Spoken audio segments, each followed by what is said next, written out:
नमस्कार, मी ओम सुभाष पाटील, प्रगती computer typewriting institute, Dharashiv. तर विद्यार्थी मित्रांनो, आजच्या या व्हिडिओमध्ये आपण इंग्लिश 40 वर्ड्स पर मिनिट या विषयातील बिझनेस लेटर कसा टाईप करायचा व फॉर्मॅट करायचा या ठिकाणी पाहणार आहोत. तर सर्वप्रथम आपल्याला लेफ्ट साईडला जो क्वेश्चन पेपर दिलाय तो या ठिकाणी आपल्याला पाहायचा आहे. सर्वप्रथम आपल्याला क्वेश्चन्स दिलेले आहेत आणि त्याच्या खाली आपल्याला हा मॅटर दिलेला आहे. ओके, क्वेश्चन्स नुसार आपल्याला फॉर्मॅटिंग करायची आहे व हा जो खालचा मॅटर दिलाय आपल्याला आन्सर शीट मध्ये या ठिकाणी टाईप करून घ्यायचा आहे. जसा दिलाय तसा आपल्याला आन्सर शीट मध्ये या ठिकाणी टाईप करून घ्यायचं आहे. फक्त कंपनीचं नाव जे आहे कॅप्स लॉक ऑन करून कॅपिटल मध्ये या ठिकाणी टाईप करून घ्यायचंय. कारण की आपल्याला फर्स्ट क्वेश्चन मध्ये काय सांगितलंय, heading of the company should be in centre आणि in block capital letters. Okay, त्याच्यामुळे आपल्याला काय करायचं आहे, कंपनीचं नाव हे कॅपिटल मध्ये टाईप करून घ्यायचंय. आणि ज्या ठिकाणी अशा पद्धतीचे डॉट्स येतील त्या ठिकाणी आपल्याला काय करायचं आहे, एंटर घ्यायचं आहे. ओके, आता आपण या ठिकाणी बघू शकतात की फुल सायकल पब्लिशर नंतर अशा पद्धतीचे डॉट आलेस. एंटर घेऊन त्याच्याच खाली या ठिकाणी त्याचा ऍड्रेस या ठिकाणी टाईप करून केलं. ज्या ठिकाणी असे डॉट्स येतील त्या ठिकाणी तुम्हाला एंटर घ्यायचं आहे. ओके, विद्यार्थी मित्रांनो, तुम्हाला टाईप करत असतानाच फॅक्स झाल्यानंतर या ठिकाणी बॉटम बॉर्डर घ्यायची आहे. बॉटम बॉर्डर घेतल्यानंतर ऑटोमॅटिकली कर्सर बॉटम बॉर्डरच्या खाली व माऊसच्या कर्सरच्या सहाय्याने तुम्ही या ठिकाणी क्लिक करून या ठिकाणी रेफरन्स नंबर आणि डेट या ठिकाणी तुम्हाला टाईप करून घ्यायचा. त्याच्यानंतर तुमच्या समोरचे जे दोन ऍड्रेस आहेत तुम्हाला टाईप करायचे नाही, डायरेक्ट तुम्हाला काय करायचं या ठिकाणी सब्जेक्ट टाईप करून घ्यायचा आहे. ओके, त्याच्यानंतर आपला जो पॅरेग्राफ आहे या लेटर मधला, या पॅरेग्राफ मध्ये देखील अशा पद्धतीचे डॉट डॉट्स आहेत, त्या ठिकाणी देखील तुम्हाला काय करायचं आहे, एंटर घ्यायचं आहे. ओके, अशा पद्धतीने तुम्ही टाईप करून घेतल्यानंतर आता आपल्याला फॉर्मॅटिंग कडे वळायचं आहे. ओके, सर्वप्रथम आपण काय करूयात, ज्या ठिकाणी एंटर्स आहेत त्या ठिकाणी एंटर्स देऊन घेऊयात. आपल्याला काय करायचं आहे, वेब जवळ या ठिकाणी वेबच्या समोर क्लिक करून एक एंटर घ्यायचं आहे. त्यानंतर फॅक्सच्या नंतर या ठिकाणी क्लिक करायचं आहे आणि एक एंटर घ्यायचं. ओके, त्यानंतर तुझ्या समोर क्लिक करायचा आहे, एक एंटर घ्यायचा आहे. नंतर सब्जेक्ट समोर क्लिक करून एक एंटर, डिअर सरच्या समोर क्लिक करून एक एंटर. आणि या ठिकाणी ज्या ठिकाणी पॅरा पडतात म्हणजे अशा पद्धतीचे डॉट्स ज्या ठिकाणी आलेले आहेत त्या ठिकाणी देखील तुम्हाला एक्स्ट्रा एंटर या ठिकाणी घ्यायचा आहे. म्हणजे एव्हरी न्यू पॅरेग्राफ, म्हणजे जेव्हा नवीन पॅरेग्राफ चालू होईल त्या ठिकाणी आपल्याला काय करायचं आहे, ब्लँक लाईन या ठिकाणी ठेवायची आहे. त्यानंतर व्ही जवळ पण एक एंटर, द जवळ पण एक या ठिकाणी एक एंटर घ्यायचा आहे.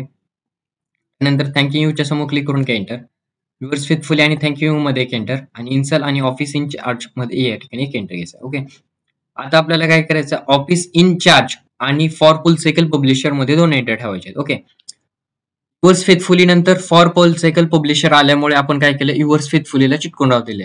जर समजा ऑफिस इन चार्जच्या नंतर जर फॉर फुल सायकल पब्लिशर आला असतं तर आपण ऑफिस इन चार्ज ला चिटकून फॉर फुल सायकल पब्लिशर ठेवला असता आणि ऑफिस इन चार्ज आणि युअर्स फेथफुली मध्ये या ठिकाणी दोन एंटर घेतले असते. जर समजा युअर्स फेथफुली नंतर कंपनीचं नाव आलं तर युअर्स फेथफुलीला चिटकून राहू द्यायचं. जर त्यानंतर मॅनेजर असू द्या किंवा ऑफिस इन चार्जच्या जर नंतर कंपनीचं नाव आलं तर तुम्हाला ऑफिस इन चार्ज किंवा मॅनेजरला या ठिकाणी चिटकून राहू द्यायचं. ओके, अशा पद्धतीने आपण एंटर घेतल्यानंतर आता आपल्याला वरती यायचं आहे. वरती आल्यानंतर आपल्याला कंपनीचं नाव जे आहे, कंपनीचं नाव सिलेक्ट करायचं आहे. कंपनीच्या नावाला बोल्ड करून घ्यायचं आहे. याची साईज आपल्याला या ठिकाणी 24 ठेवायची आहे. ओके, त्यानंतर वेब डबल डॉट पर्यंत बोल्ड करायचं आहे. त्याच्यानंतर ईमेल देखील आपल्याला डबल डॉट पर्यंत बोल्ड करून घ्यायचा आहे. फोन आपल्याला डबल डॉट पर्यंत बोल्ड करायचा आहे. फॅक्स आपल्याला डबल डॉट पर्यंत या ठिकाणी बोल्ड करून घ्यायचा आहे. पुन्हा आपल्याला काय करायचं आहे, कंपनीचं नाव व त्याचा address, web, email, phone, fax select करायचं. पॅराग्राफला जाऊन याला सेंटर अलाइनमेंट द्यायची. त्यानंतर रेफरन्स नंबर आणि डेट मध्ये एकही स्पेस न सोडता तुम्हाला कंपल्सरी 4 टॅब घ्यायचे आहेत. अशा पद्धतीने 4 टॅब घ्यायचे आहेत. रेफरन्स नंबर आणि डेट मध्ये इंग्लिश 40च्या लेटरला, बिझनेस लेटरला कंपल्सरी 4 टॅब घ्यायचे आहेत. ओके, त्याच्यानंतर सब्जेक्ट जो आहे, सब्जेक्टात तुम्हाला या ठिकाणी डबल डॉट पर्यंत बोल्ड करून घ्यायचा आहे. रेफरन्स देखील या ठिकाणी डबल डॉट पर्यंत बोल्ड करून घ्यायचा आहे. सब्जेक्टच्या समोरचा जो मॅटर असेल तो या ठिकाणी अंडरलाईन करून घ्यायचा आहे. नंतर रेफरन्सच्या समोरचा देखील मॅटर आपल्याला काय करायचं आहे, अंडरलाईन करून घ्यायचा आहे. आता त्यानंतर आता आपल्याला काय करायचं आहे, थर्ड क्वेश्चन पाहायचा आहे. थर्ड क्वेश्चन काय सांगितलं आपल्याला, use block style for paragraph. पॅरेग्राफला ब्लॉक स्टाईल सांगितल्यामुळे सब्जेक्ट आणि रेफरन्स जशाच तसा ठेवायचा आहे. ओके, जर आपल्याला पॅरेग्राफला इंडेक्स स्टाईल सांगितले असते तर आपण काय केलं असतं, सब्जेक्टला एक टॅब, त्याच्यानंतर रेफरन्सला एक टॅब आणि ज्या ठिकाणी पॅरेग्राफ पडतात त्या ठिकाणी पण आपण या ठिकाणी अशा पद्धतीने टॅब घेऊन टॅब पाडले असते. किंवा जेव्हा आपल्याला इंडेक्स स्टाईल सांगितली असते तेव्हा. आता आपल्याला काय सांगितलं, ब्लॉक स्टाईल. ब्लॉक स्टाईल सांगितल्यामुळे जशाच तसे या ठिकाणी आपल्याला ठेवायचं. ओके, त्याच्यानंतर आपल्याला प्लीज पासून ते थँक्यू पर्यंत या ठिकाणी सिलेक्ट करायचं आहे. पॅरेग्राफला जाऊन याला जस्टिफाय करून घ्यायचं आहे. ओके, आपल्याला इंडेक्स स्टाईल सांगू द्या किंवा ब्लॉक स्टाईल, दोन्हीमध्ये पण आपल्याला या ठिकाणी पॅरेग्राफ जो असेल आपल्या डिअर सरच्या नंतर त्या ठिकाणी आपल्याला काय करायचं, जस्टिफाय करून घ्यायचं आहे. त्याच्यानंतर आपल्याला डी क्वेश्चन म्हणजेच शेवटचा क्वेश्चन या ठिकाणी पाहायचा. काय सांगितलं आपल्याला, complimentary should be at the right hand side आणि ब्रॅकेटमध्ये सांगितलं safe left indented 3.5 and centre alignment. Okay, त्यामुळे आपल्याला काय करायचं, युअर्स फेथफुली ते ऑफिस इन चार्ज या ठिकाणी सिलेक्ट करायचं. त्यानंतर वरती यायचंय, या ठिकाणी आपला हा रुलर आहे, या रुलर वरती हा एक कर्सर आहे, या कर्सरच्या खालती आपण आल्यानंतर या ठिकाणी आपल्याला लेफ्ट हँडेड म्हणून एक नाव रिफ्लेक्टेड, अशा पद्धतीचं नाव रिफ्लेक्ट झाल्यानंतर आपल्याला काय करायचं, या कर्सरला आपल्याला 3.5 वरती घेऊन जायचंय आणि पॅरेग्राफला जाऊन याला सेंटर अलाइनमेंट द्यायची. ओके, किंवा जेव्हा आपल्याला complimentary should be at the right hand side सांगितलं तेव्हा, जर आपल्याला complimentary should be at the left hand side सांगितलं असतं तर आपण काय केलं असतं, जशाच तसं या ठिकाणी ठेवलं असतं. किंवा जेव्हा आपल्याला लेफ्ट हँड साइड सांगितलं असतं, आता काय सांगितलं आपल्याला राईट हँड साइड, त्यामुळे काय करायचंय, या ठिकाणी लेफ्ट इंडेड म्हणून एक नाव रिफ्लेक्ट झाल्यानंतर याला 3.5 वरती घेऊन जायचंय आणि पॅरेग्राफला जाऊन याला सेंटर अलाइनमेंट द्यायची. ओके, त्याच्यानंतर आता आपल्याला काय करायचंय, जे आपण 2 ऍड्रेस टाईप केले नव्हते टाईप करताना, ते आता आपल्याला काय करायचं, या ठिकाणी टाईप करायचे. ते टाईप करण्यासाठी आपल्याला काय करायचंय, मेलिंग मध्ये जायचंय. मेलिंग मध्ये गेल्यानंतर या ठिकाणी आपल्याला select receipt type a new list. Okay, याच्यामध्ये गेल्यानंतर आपल्याला या ठिकाणी न्यू एंट्री या बटनावरती 2 वेळेस क्लिक करायचं. ओके, अशा 2 एंट्री येतील. त्यानंतर फर्स्ट नेम मध्ये आपल्याला या ठिकाणी 2 च्या नंतर जे कंपनीचं नाव आहे ते या ठिकाणी टाईप करून घ्यायचं आहे. ओके, फर्स्ट नेम मध्ये आपण कंपनीचं नाव टाईप केल्यानंतर ऍड्रेस लाईन 1 मध्ये यायचंय आणि जे ऍड्रेस लाईन 1 या कंपनीची आहे ते या ठिकाणी टाईप करून घ्यायची आहे. ऍड्रेस लाईन 1 मध्ये ऍड्रेस लाईन 1 टाईप करून घ्यायची आहे आणि ऍड्रेस लाईन 2 मध्ये आपल्याला काय करायचं, ऍड्रेस लाईन 2 टाईप करायची आहे. अशा पद्धतीचे डॉट डॉट्स आल्यानंतर आपल्याला दुसऱ्या याच्यामध्ये जायचं आहे. आता आपल्याला या ठिकाणी भरपूर असे ऑप्शन्स दिलेत, परीक्षेत फर्स्ट नेम, ऍड्रेस लाईन 1 आणि ऍड्रेस लाईन 2 असे 3च आपल्याला या ठिकाणी ऑप्शन असतात. जसं आपण सेम वरचे ऍड्रेस या ठिकाणी आपण टाईप केलेत, म्हणजे वरच्या कंपनीचं नाव आणि त्याचा ऍड्रेस टाईप केलं, तसा सेम आपल्याला खालच्या दुसऱ्या कंपनीचं नाव आणि ऍड्रेस या ठिकाणी टाईप करून घ्यायचा आहे. ओके, आपण या ठिकाणी 2 कंपनीचे नाव व त्यांचे ऍड्रेस या ठिकाणी टाईप करून घेतलेत. अशा पद्धतीने आपण टाईप केल्यानंतर आपल्याला काय करायचं, ओके बटनावरती क्लिक करायचं आहे. त्यानंतर आता आपल्याला काय करायचंय, जे आपण टाईप केले त्या ठिकाणी इन्सर्ट करायचंय. त्याच्यासाठी काय करायचंय, इन्सर्ट मर्ज फील्ड्स वरती या ठिकाणी क्लिक करायचंय.